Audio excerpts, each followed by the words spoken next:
Okay, continuation from yesterday. Today's January 18th, 2015.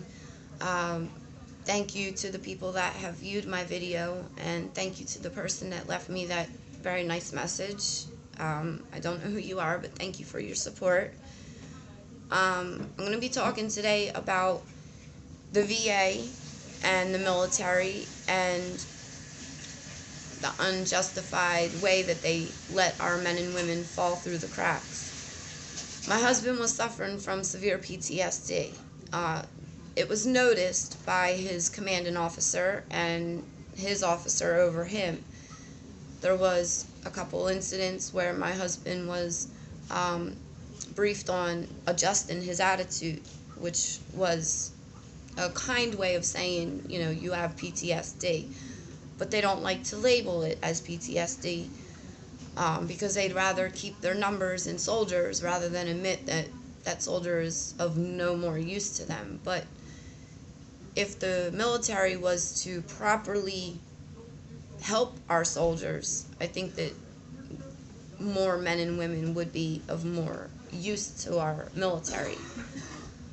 I personally, after seeing what Kenny went through and what I witnessed him going through and watching him being left behind and being slipped through the cracks, now 5 years, almost 5 years later, I'm still in the cracks. I've been forgotten about. I've been swept under the rug.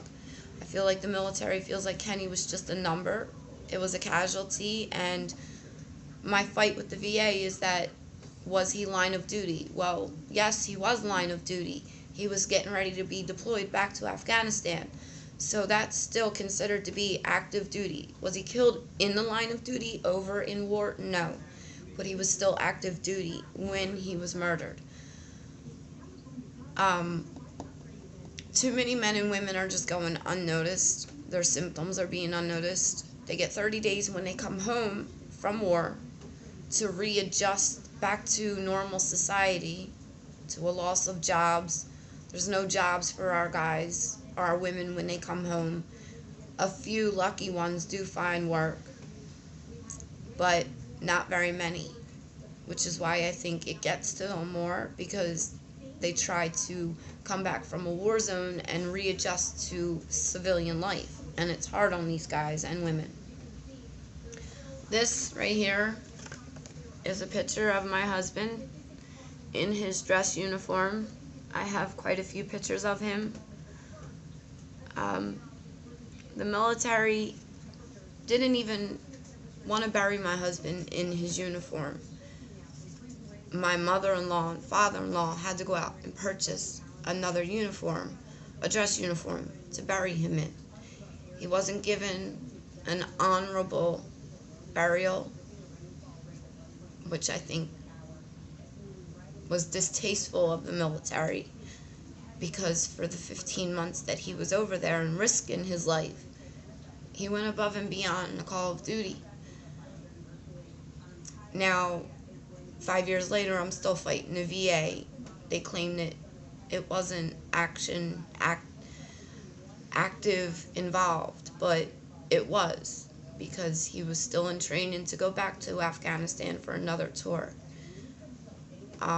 My next step is I'm going to have to go to the Washington, D.C. VA, because I had a hearing in Philadelphia, PA, and the judge, although she tried to make a decision, she just couldn't, because there's no other case out there like my husband's, Kenny's, or mine, because of the way in which the cards fell for him.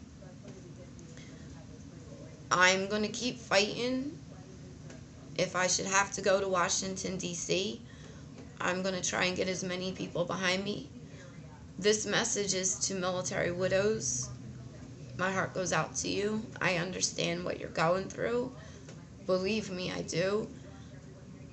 If it wasn't for the survivor outreach services at Fort Dix, New Jersey, I wouldn't have made it through, because the traumatic way in which Kenny was murdered was harder to accept than him just being a casualty while over in a war zone. A military wife, prepares herself in her own way for the possibility. Praying helps, and my prayers did help because he came home safe. But he came home to his natural born city, Philadelphia, only to be killed in Philadelphia. So this message isn't going to be as long as the other one, but I'm reaching out to any military spouse, military widow, or military member, former or active, that is having a hard time with the VA. I think it's unjust that the VA takes so long to decide cases when our guys and even their widows are just sitting here waiting and waiting. I'm just, at 5 years now, I'm kind of losing patience. I have patience as a person in general, but I'm losing patience because every day I live this. Every day I go through the struggles of not having Kenny around and myself not being able to work because of my own conditions. The anxiety that this has caused me forever impacted my life. I have nightmares, panic attacks, and just general stress. So, to any military widows, any military members that are having a hard time, my heart goes out to you, and I hope that people will listen to this and leave comments. The next video that I put up may have a blog, where I am going to try and start a blog. I don't think it costs much, but I'm going to start a blog for military members, military widows, military wives, for a place for us to vent, a place for us to get our voices heard amongst each other. And if there's anybody out there that's, watching this from news channel or a lawyer or an advocate, a veterans advocate, and you feel that, in your heart that maybe you should reach out to me, please do so.